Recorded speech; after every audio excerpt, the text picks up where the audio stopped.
Pace e bene, salam sejahtera untuk kita semua. Saya Pastor Octavianus Situngkir Kapusin hendak membawakan renungan harian 6 Agustus. Yesus menampakkan kemuliaannya di Gunung Tabor. Injil yang hendak kita renungkan dikutip dari Lukas 9 ayat 28b sampai 36. Demikian bunyinya. Yesus membawa Petrus, Yohanes, dan Yakobus lalu naik ke atas gunung untuk berdoa. Ketika ia sedang berdoa, rupa wajah Yesus berubah dan pakaiannya menjadi putih berkilau-kilauan. Dan tampaklah 2 orang berbicara dengan dia, yaitu Musa dan Elia. Keduanya menampakkan diri dalam kemuliaan dan berbicara tentang tujuan kepergiannya yang akan digenapinya di Yerusalem. Sementara itu Petrus dan teman-temannya telah tertidur, dan ketika mereka terbangun, mereka melihat Yesus dalam kemuliaannya dan kedua orang yang berdiri di dekatnya itu. Dan ketika kedua orang itu hendak meninggalkan Yesus, Petrus berkata kepadanya, "Guru, betapa bahagianya kami berada di tempat ini. Baiklah kami dirikan sekarang 3 kemah, 1 untuk engkau, 1 untuk Musa, dan 1 untuk Elia." Tetapi Petrus tidak tahu apa yang dikatakannya. Sementara ia berkata demikian, datanglah awan menaungi mereka, dan ketika mereka masuk ke dalam awan itu, takutlah mereka. Maka terdengarlah suara dari dalam awan itu yang berkata, "Inilah anakku yang kupilih, dengarkanlah dia."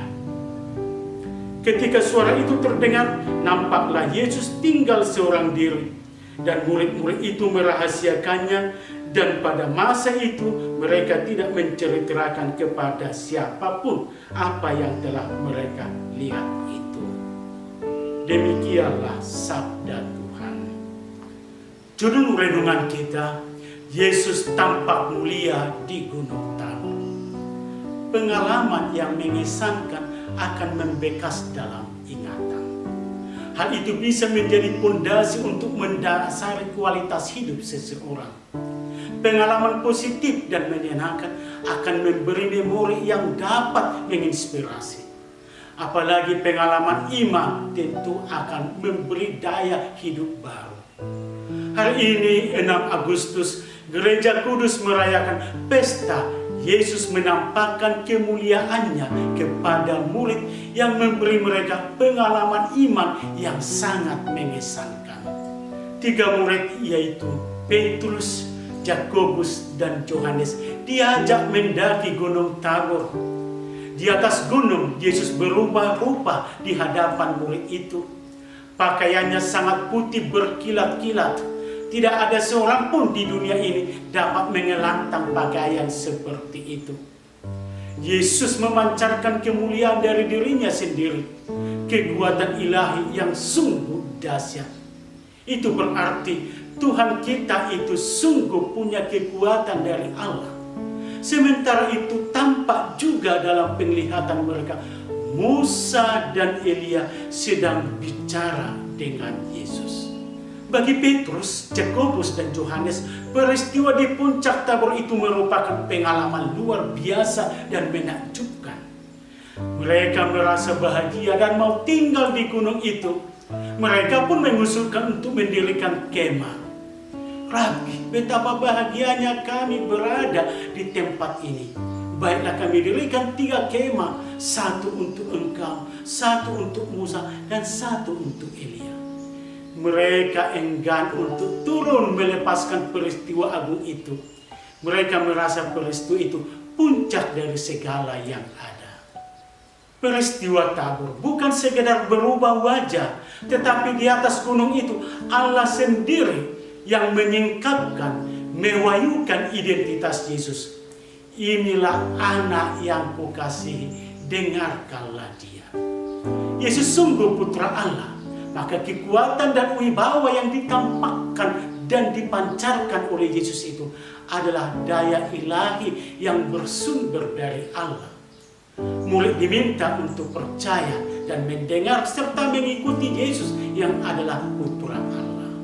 Saudara-saudari, kita berjalan menuju tabor kehidupan kita, menuju kemuliaan hidup. Kita akan mengalami kemuliaan Allah bila kita mendengar dan berada dekat dengan Tuhan dan berjalan bersama dengan Dia. Sementara kalau kita jauh dari Tuhan, akan sulit sekali kita menerima pengaruh kemuliaan Allah dalam hidup ini. Kemuliaan Allah itu memancar seperti matahari atau memanas seperti api bila kita dekat. Semakin kita dekat, semakin kita merasakan hangat atau panasnya. Itu berarti kedekatan dengan Yesus dan kesediaan mendengarnya akan membuat kita mengalami peristiwa tabur, dan kita pun dapat mempengaruhi yang lain. Mendengar dan dekat dengan Tuhan akan menjadikan kita pantulan kemuliaan Tuhan dalam hidup ini. Gereja selalu mengundang kita agar dekat dengan Tuhan.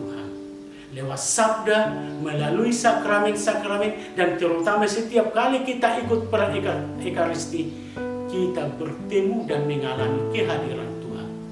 Bila kita hayati dan jiwai perayaan itu, kita sedang mengalami peristiwa Gunung Tabor. Saudara-saudari, mari kita makin masuk menyelami peristiwa iman dan perayaan liturgi dan perayaan iman kita, agar kita juga makin merasakan kemuliaan Tuhan dan akhirnya kita menjadi pantulan kemuliaan Tuhan. Semangatlah selalu, selamat beraktivitas. Pace e bene, berkat Tuhan selalu.